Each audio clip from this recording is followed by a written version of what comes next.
We know how the political left and right like to portray themselves. Leftists tell you how they're all for the people, for the little guy. They say they're against exploitation of the people by big business or by the rich. The right tells you they're all about freedom and individual responsibility, about establishing a climate where you worry a lot less about government involvement in your life. Also, the left is quite open and aggressive about accusing the right of all manner of terrible, evil things. They'll tell you that right-wingers, conservatives really, are all racists and sexists and all the rest. The left tells you that conservatives want to make the rich richer and the poor poorer. They tell you that conservatives want to make non-white Americans poorer and women poorer, if, that is, they can even figure out what a woman is, but that's for another day. And of course the left will tell you conservatives want to make children poorer, and all so the rich can get richer. But what are the results of the arrival in power of the left or of the right? Well, it is quite a study in contrasts. When the left comes to power, they immediately establish all the conditions that bring about all the terrible things they accuse the right of wanting to do. And when the right comes to power, they implement the things the left claims to hold sacred. The left lies to you and me, and it's because they do what they do and they say what they say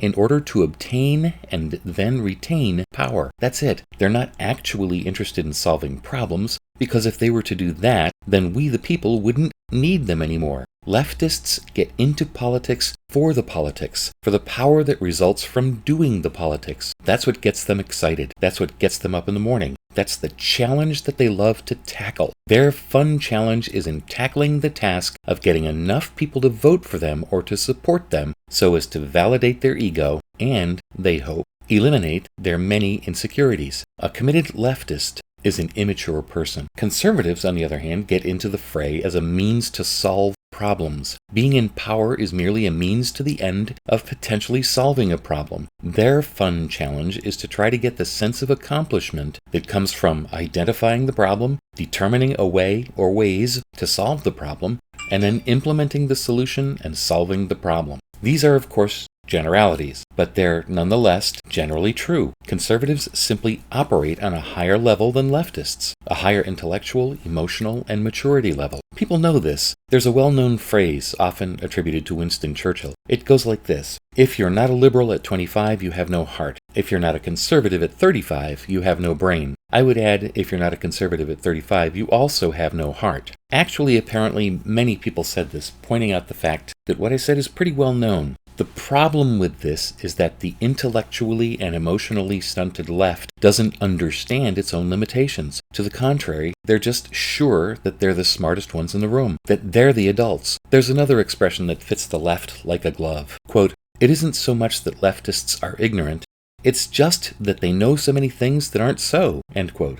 That also describes each of us as young children and teens, doesn't it? Remember when you were 12 years old and you knew everything? And how did it go for those people who tried to convince you that you didn't know everything? For many of us, including me, life taught us that we didn't know everything, and it bestowed on the discerning among us a very real humility. Leftists don't learn this crucial lesson from life, and so continue to operate, both intellectually and emotionally, on the lowest level. The left is that 12-year-old who's convinced himself that he knows everything and will not tolerate the notion that he just might not. This is also why, as it pertains to the important issues of the day, if you're a conservative, you don't really expect an actual argument from the left and from Democrats. You expect rather to be shouted down, to be insulted, to be jeered at and slandered, to be censored, canceled, deplatformed, and shut down. The point being that, deep down anyway, leftists understand all too well that they don't really have any substantive arguments to offer, and rather than make that abundantly clear by having a real debate, they simply don't allow the debate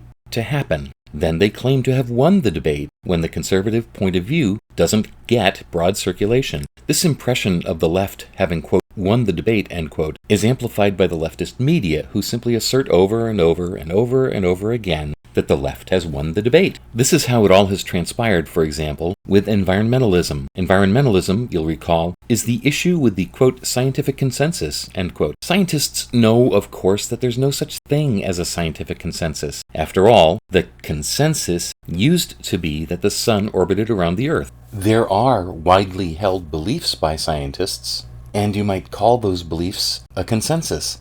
until they're not anymore, and the scientists don't believe them because they've understood something new, something better, something that has come along to debunk the previous consensus. Do the names Benjamin Spock or Sigmund Freud ring any bells? How about Isaac Newton, who told us all about all the forces in the universe until that was no longer true, as Albert Einstein told us? And much of Einstein's relativity theory is being debunked at this very moment. Scientific consensus is best described with one word: meaningless. Okay, 2 words: utterly meaningless. All right. Possibly a good jumping-off point for even better understandings of the world around us. Here's another rock-solid fact about science. Up till today, it was all wrong.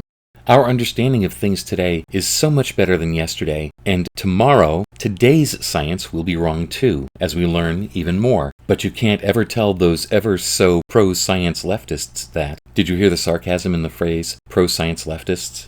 Dealing with today's political left is like telling that 12-year-old that he doesn't know everything and realizing that you're going to hear back only ignorant, immature, uninformed ranting and name-calling. You can't counter that hogwash because the leftist believes it to be great wisdom. What's the solution for conservatives? Well, one thing is for sure: we need to call it what it is. Ignorant, immature, uninformed ranting and name-calling in lieu of putting forth an argument.